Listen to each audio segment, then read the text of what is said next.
Hello and welcome to this Tango video tutorial about a beautiful sequence in close embrace. We are Iris and Helmut. And today we will see from the Apertura a forward Ocho in close embrace and how we can transform the forward Ocho into a cross.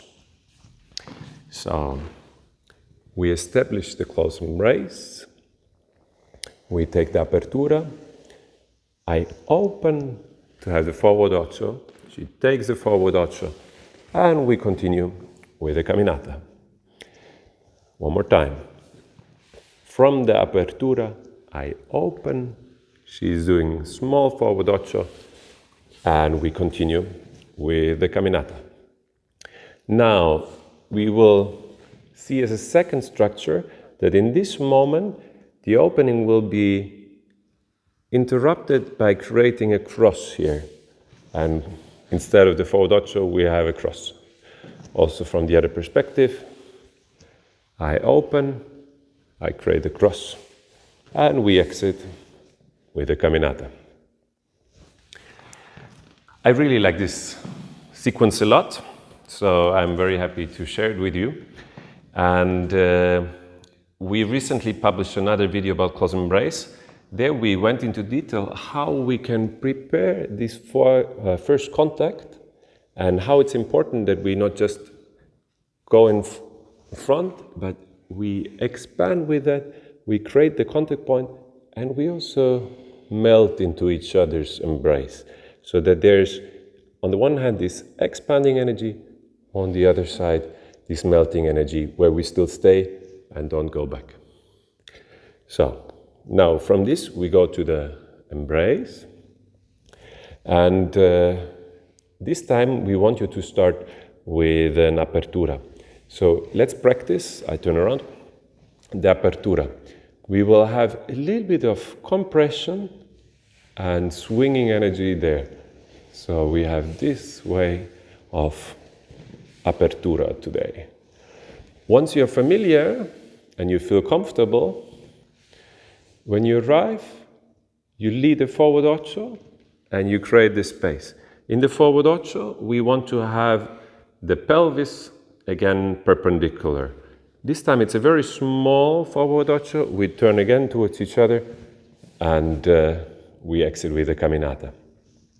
Now you'll see it even more clear in this perspective. So from the 4 contact points that we had, from the breast, left and right, and underneath the rib cage, or the last rib, left and right, we go to just 2. We've arrived to the position of the opening, and then we have the forward Ocho. I was not accompanying before, so it's really a very small step. I change the weight, and we continue with the Caminata. It's important when you open that you keep the beautiful atmosphere of the embrace that you created. So sometimes it feels like, okay, we're dancing in a very nice embrace. Okay, Ocho, druk, druk. Okay, now again, nice. For a technical idea, we want to have always the pelvis pointing into the direction that we walk. So for the follower, it will be usually we want to aim for a 90 degrees angle. As we already know that the step will be very small, maybe in this sequence we don't need 90 degrees, but I open also a little bit and she will step not completely on the continuation of the line, but a little bit diagonal, and from here we continue.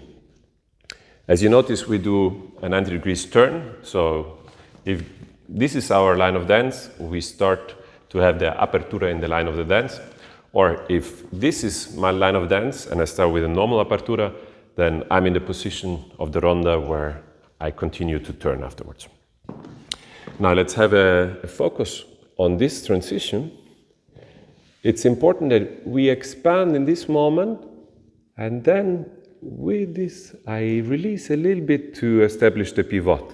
And then I let her step, and we exit. Remember the swinging Apertura, so jack, maximum. and this will make it more comfortable. Now, to switch to the cross, we start with the same opening step, so Apertura. Now, I start to prepare the Ocho, but I think it as small as possible. And when she's here, before she put it, I start to search again for the contact points. So by that, the cross is created, this parallelization. Then I step as before, and we turn to have the Caminata. One time from behind the leader. So again, I open to create the Ocho. Now when she's stepping, before she's putting down the leg, I start to search again parallelity, and by that, the cross is happening. Maybe you can play, let's show it from behind the follower, with not creating that much pivot. So when you're here, you can create space without the pivot and lead this little cross. We're just expanding, creating a little space, and have it. It's not that one of the two options is better, it's just creating different feeling, and I like both. Sometimes it's nice to be very minimalistic and to have now, okay, we stay with almost all contact points, and as soon as it's possible, we establish them again. Or it's also beautiful to have this, okay, I create an Ocho, and in the Ocho position, before she's actually taking the Ocho, I go back and I wrap up again, and we have the cross. The mechanism that we use to lead the Ocho, or respectively cross, follow always this idea of mirroring each other. And we are playing a lot with this creating of melting or being more compact, and on the other hand, afterwards, in the expansion.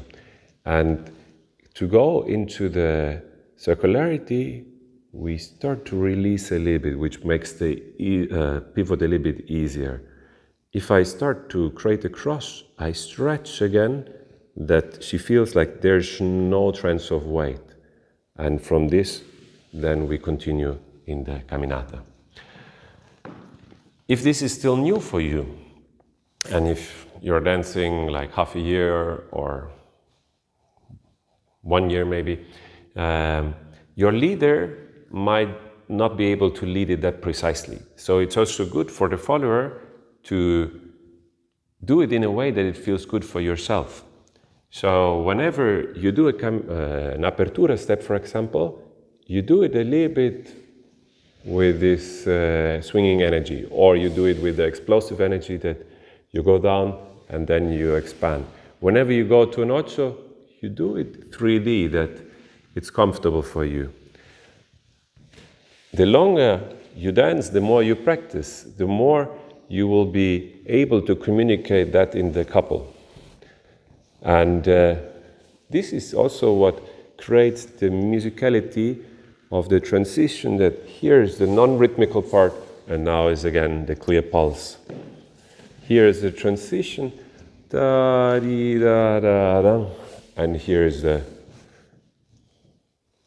clear marcato to finish. As I said before, it's one of my favorite sequences to dance, and it can be also in a very crowded milonga, very minimalistic, that maybe, okay, if I don't have space, I go there and I lead it almost on the spot. And by that, I can also dance it without the turn. So if now I'm dancing it to the camera, if this is my direction of the dance, and I start maybe a little bit diagonal, I create the space, I receive the cross, and we go into the direction. See it from behind. Maybe if I'm dancing in this direction, I don't want to do the turn, I do the first step a little bit diagonal. So it's not parallel, but for the follow, a little bit back for the lead, a little bit forward. And in this idea, we can continue in the same direction without a turn. Very often we need to turn, and with the turn, it feels even a little bit nicer, this parallelization, and we continue. We hope this video was useful for you. If you have any questions, we're looking forward to your comments.